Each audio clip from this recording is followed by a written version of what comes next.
Take this!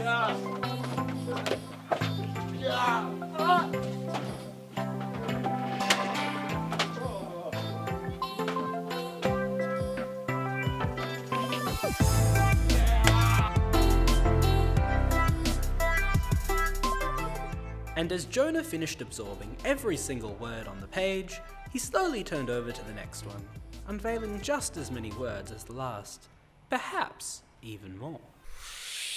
As Jonah blew out all the candles on his birthday cake,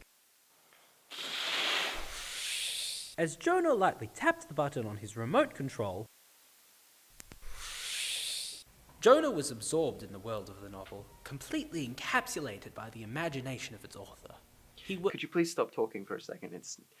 It's kind of hard to read when the magical voice in your head won't stop talking over your thoughts. Oh, of course. I didn't realize I was distracting you so much. Thank you.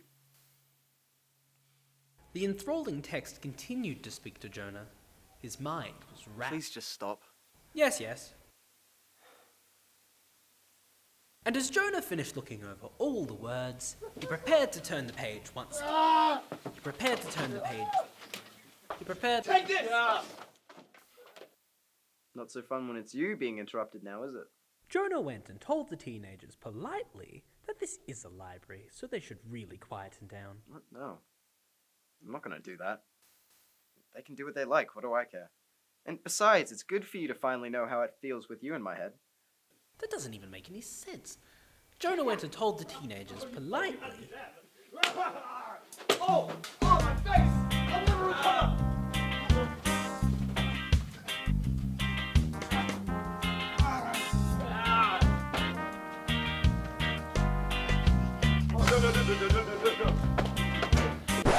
What? Where are you going? Jonah?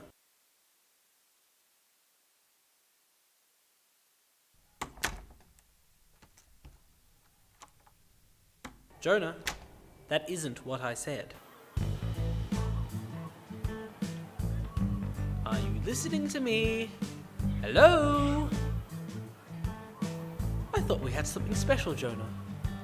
I narrate your life. You listen and do all the things I tell you to. Perfectly fair and balanced. No, I wouldn't call it fair and balanced. I'm not going to follow your commands anymore. So caught up in his irritation, Jonah didn't even realize that he had walked into a park. Jonah sat down in a nearby bench. Now that I have you for a moment, might I inquire as to why you've decided to disregard my narration?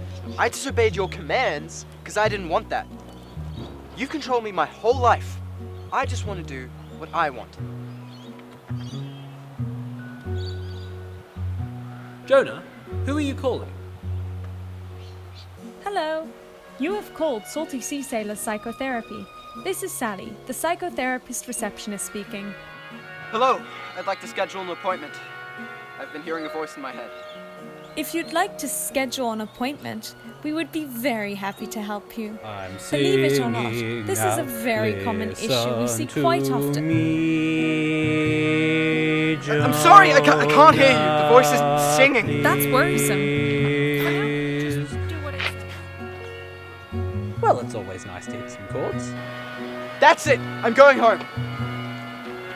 Jonah exited his wardrobe. Jonah exited his wardrobe. Jonah exited his... For God's sake, just come out! No, I don't want to do what you tell me to anymore.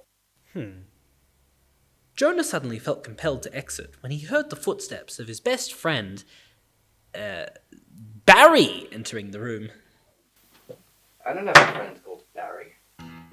Jonah! It's been too long. Barry was actually a water enthusiast? You look troubled. Tell me what the issue is. You can trust me. Really? Barry. It's fine, everything's alright. Barry told Jonah that he'd made a big mistake. Jonah, you've made a big mistake.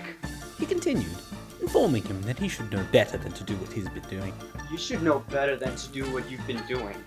Jonah apologized to the narrator and left merrily with Barry to go and politely tell that group of teenagers to quieten down. I'm not going to go and politely tell that group of teenagers to quieten down. Barry took a slow sip of his water. Annoyingly. I can't.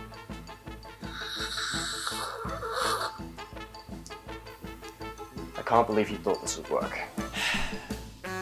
Barry told Jonah that he was a Jonah, terrible you're a friend terrible and was friend, not and even aren't even eligible to be that called name. by that- Hold on, stop. We're talking all over each other.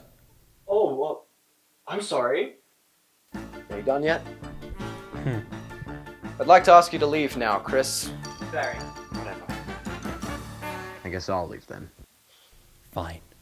You want to be thrown in the deep end? Instead of standing there, Barry suddenly leapt into a rage and punched Jonah in the head. What?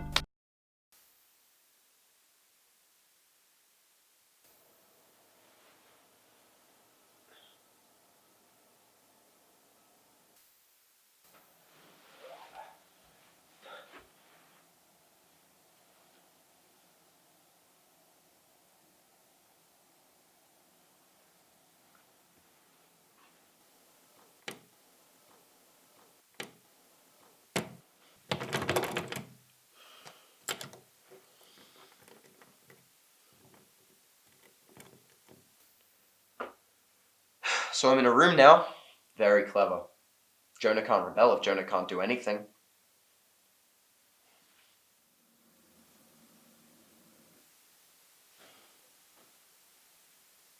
What? No snarky comment?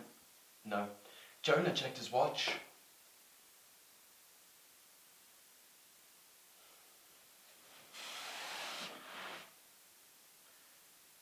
Alright then. So why is there a poster of Pinocchio? Did you know Cliff Edwards voiced Jiminy Cricket?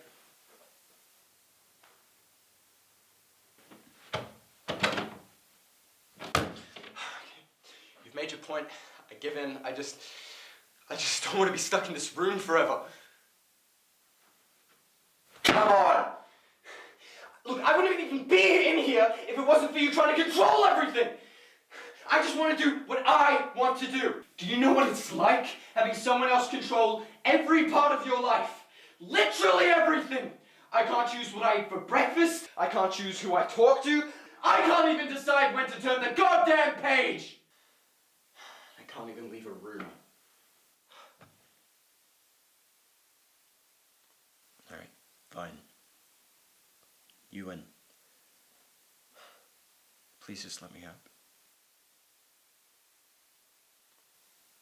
It'll go back to the way it used to be, just... I'm gonna be stuck in this room forever.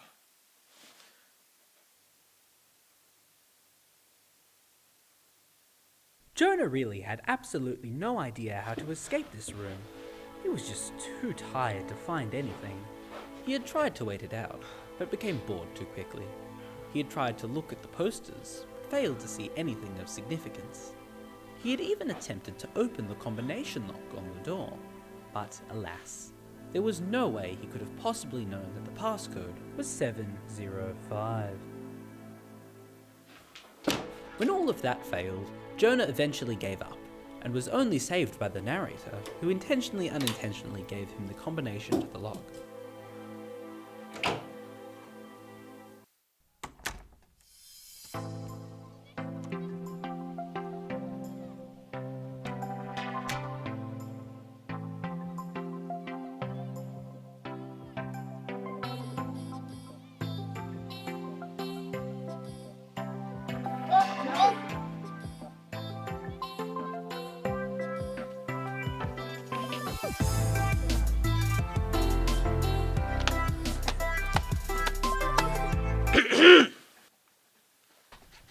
Jonah politely told the teenagers to Shut up!